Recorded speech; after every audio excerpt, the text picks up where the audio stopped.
What's up, YouTube? Back today with another video. And today, got a special guest. Got my homeboy. Name is Robert, host of GayKeeping podcast. Mm-hmm. You can find it on YouTube. So you can put them in the description. Yeah, we're going to have all those posted today. And you motherfuckers saw the thumbnail, so you know what we talking about today. We're talking about the queen, the one and only Nicki Minaj. We taking her discography and we gonna rank that bitch. Only her studio albums. We're not gonna do the mixtapes or the re-up, the reloaded, the 7, 8 song, whatever. We're not gonna include. We're just gonna include her 4 major studio albums.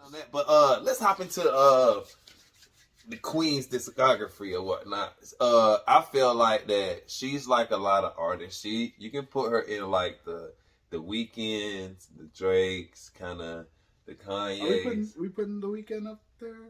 As in, don't make bad projects. Okay. You can. I don't know Weeknd's discography like that, so I can't. It's phenomenal, and I'm ranking his soon. Stay tuned. But I feel like she doesn't make bad projects. She just has projects that are better than others.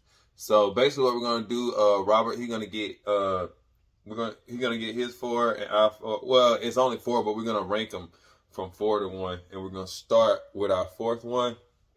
And Rob, you go ahead and go first. What's the bottom of her discography for you? So I love all of Nicki's discography, but obviously, so if we're ranking them, this is my least favorite, but that's not to say it's a bad album. Yeah. But at the bottom for me, it's probably going to be Roman Reloaded. Yeah. Just because I feel like it doesn't culturally have the impact that all the other stuff does. I feel like that was her experimenting. Yeah. Like, she just came off of Pink Friday, and she's like, okay, like, I'm going to do some. She probably had a bunch of people in her ear, a bunch of producers wanting to work with her. Yeah. So she did that. You know, we got Starships out of there. That's probably the that's one I think that's when I go back and play, like, one of the very few. Yeah, like, it got her the VMA for Video of the Year. Like, that was probably the most successful song off there. But one thing I will say about Roman Reloaded was that it has some of her craziest work on there. Like, wordplay wise, like the Roman stuff, all the antics, the accents, all that. Come on a Cone, Hove Lane, like it has a bunch of crazy songs on there. Yeah. And which to some people don't like that, right? But that was Nicki at her peak of like absurdness. Yeah. And if you like that, you like that. I like it, but culturally, I feel like that's my least favorite album, and it's done the least for her image. Yeah. And I'm right there with you. 4th, it's definitely Reloaded. It's just basically on the same like things. Like out of all her albums, this is one I just don't go back and play the most. And the point you made on like the cultural impact, it was just like I played it. It was just some songs that were just good. Like it was just some solid songs or whatnot. So we both got that at the bottom of our list. So let's go to your what's your 3rd best, Robert? My 3rd best one is gonna be I have to give it to Queen. Okay. Just because Queen, which I love Queen as an album, I feel like Queen came out at a horrible time because that was peak Nicki hate train. You know, Cardi had just debuted; they were having their little issues as well. Yeah. So I feel like Queen kind of got overlooked because of all the drama that was going on. But Queen, I feel like it takes some of the elements that she did on Pink Print and it kind of evolve them kind of like sonically. It's sonically similar. I feel like it's not as good as Pink Print, but I do enjoy a lot of the work. I feel like so the lead single was Chun-Li. To me, Chun-Li's gas. Chun-Li is one of Nicki's, in my opinion. The beat's so dope with it. Like I can still listen to that to this day, and it still gets me like hype because it's just, and it was different from whatever was being done at the time. Yep. And then she has other good, like other stuff on there that's good. She has like some slower tracks, like Nip Tuck, the one with The Weeknd on it. Oh yeah, Thought I Knew You. Yeah, Thought I Knew You. So, and I enjoy all the slower tracks too, as much as I do like the Chun-Li's. Yeah. Again, but culturally, because of the time it came out, I feel like it was overlooked. It could have been way more for her. But it was just overlooked. Came out, it was just the wrong timing for that one. But it's still an enjoyable album. And I feel like at first you might not love it, and then you re-listen to it a couple times. It grows on you, and it's a very vibey album also. Oh yeah, it's not very like just nonstop hits. It's more like calm a lot of times. Yeah, but that's my number 3. My number 3 is probably gonna like shock a lot of you, but it's like Pink Prick. And I know, like, you see that? You saw that? Like, I know it's a lot of that. I was looking up some reviews, and it's one of her, from her user scores, she got, like, some of her higher user score numbers from the Pink Print. And I don't know what it is. It's, like, some of my favorite, like, only if I have a Nicki Minaj top 10, only would be on there. Like, but it's just, like, wasn't that the one where Anaconda was on that one? And Anaconda was one of the most annoying songs I've ever heard. And here's the thing with that, with Anaconda, is I feel like Nicki does this a lot, which I hate that she does, and I don't think it's her fault as much. Is she'll put out singles when other stuff isn't going good. Like Pills and Potion came out first, and that was supposed to be the first single, which I think it technically still is. Yeah. But that one didn't go as planned, chart wise. So then Anaconda came out and it did what it did. It's like that's why I say that shit went crazy. Yeah, so I feel like that's the issue with that. Like I don't feel that it's as much her fault as her label pushing it. Yeah. So it just doesn't go too well for me, and I know it's one of her better albums according to critics and fans, but I'm gonna put it in my 3rd spot. So for 3 for me, I'm gonna go Pink Print. So on to the top 2, Robert. So what's holding the 2 spot for you, dog? My number 2 spot is gonna be Pink Friday, her debut, Nicki's debut album. Mm-hmm. Again, that's her debut album. Of course, after she's had all these features done, she's had all these hits as a feature artist. She finally gets her debut album, which did not debut number 1. Yep. And then eventually it went to do number 1, get the number 1 spot. No number 1 single. Yep. But the cultural impact that album had is crazy. Like, I feel like we can argue that some of the girls before her have had that with that debut album, but I honestly don't believe it. Like, Nicki is... That's one of the best debut albums from any artist in the history of music. To me! Yeah, and it's crazy because that's not... That album is, for the time, it's like pinnacle Nicki Minaj, but it's so different as a rap album because, like, it doesn't sound like what anybody else was doing. At the time. She wasn't afraid to be, like... She obviously she's gonna rap her ass off, but she wasn't afraid to be like girly. I feel like that album was very girly. She got vulnerable, like you know what I'm saying. And it was kind of like how Beyonce did on her debut. It was the flip from Destiny's Child's, like, you know what I'm saying. She showed a vulnerable side, and I was like, well, Nicki kind of did the same thing on hers. I was like, I love this shit. So, damn, you got it in your 2 spot, bro. Yeah, because.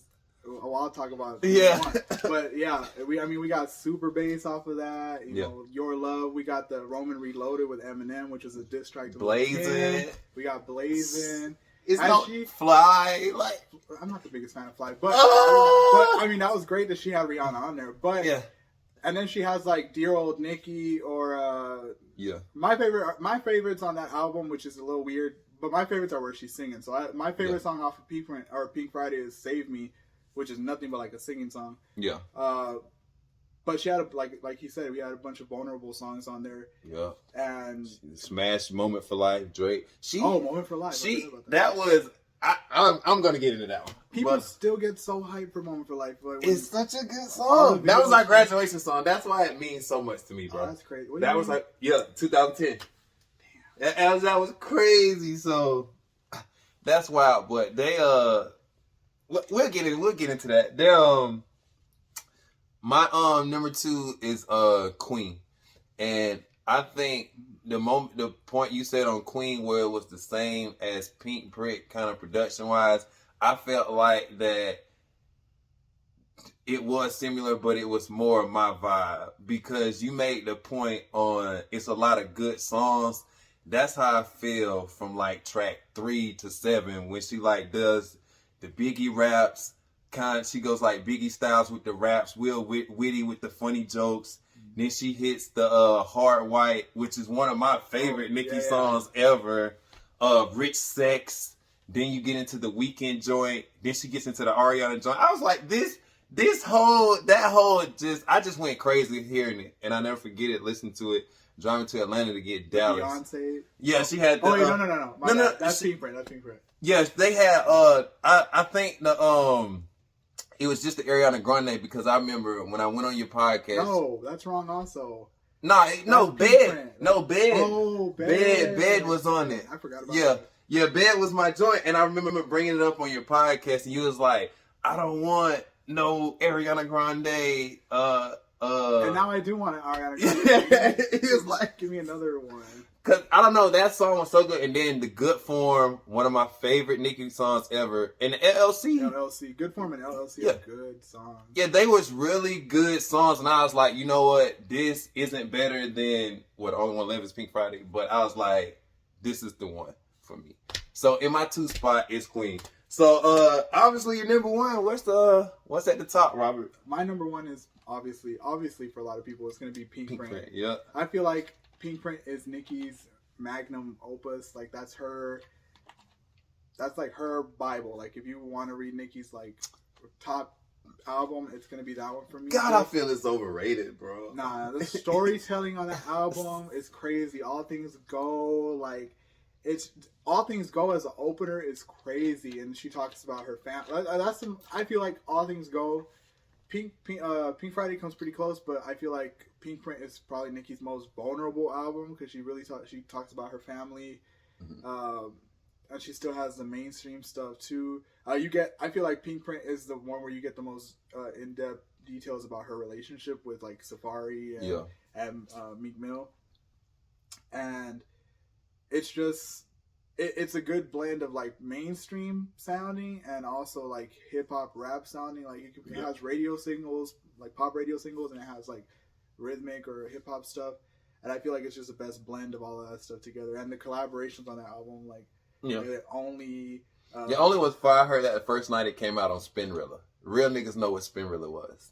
Like that one got leaked on there, and I was like, "Spec, this shit is fire." Like, I like Only. I just don't think it's like anything. I wouldn't put it top 10 of Nicki's. Yeah, you just like true bars. You know, it's a good song. It's a good song. Yeah, but I mean, and then she finally got her collab with Beyonce after her when she. What was it? Feeling Myself? Yeah. After she got off on the. I forgot about that one. That one was gas. Yeah.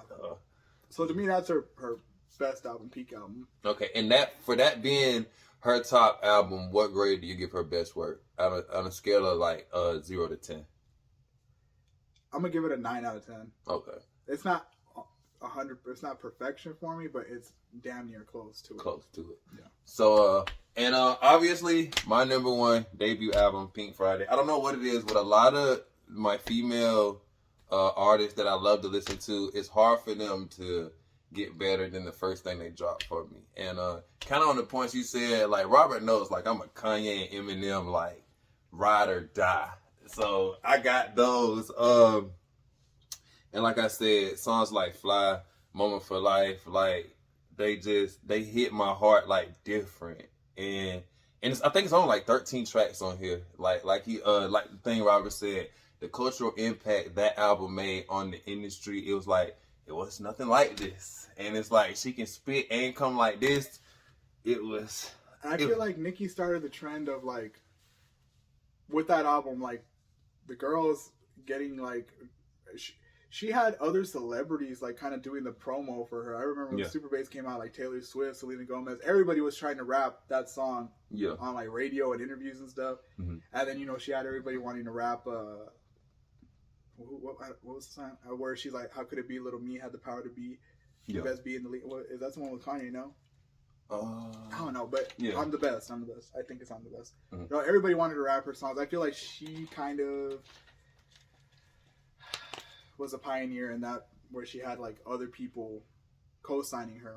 Yeah, but I feel like when it comes to Pink Friday and Pink Print, also Nicki just has really bad timing when it comes to releasing albums, because everybody is releasing on those the same year as her, and she just, because Pink Print should have won. Pink Print is Grammy material. Exactly. Pink Friday is Grammy material, but she just releases when other people are releasing, like J. Cole or Kendrick, Drake. Yep, and it always just... And they're always gonna.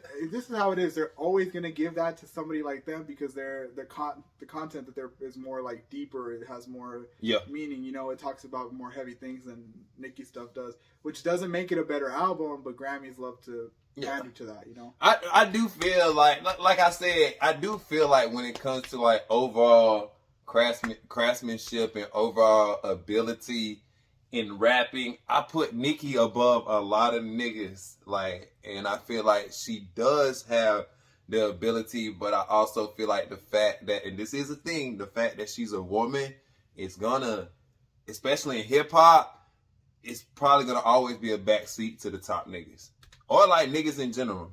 So like, and those are kind of just facts.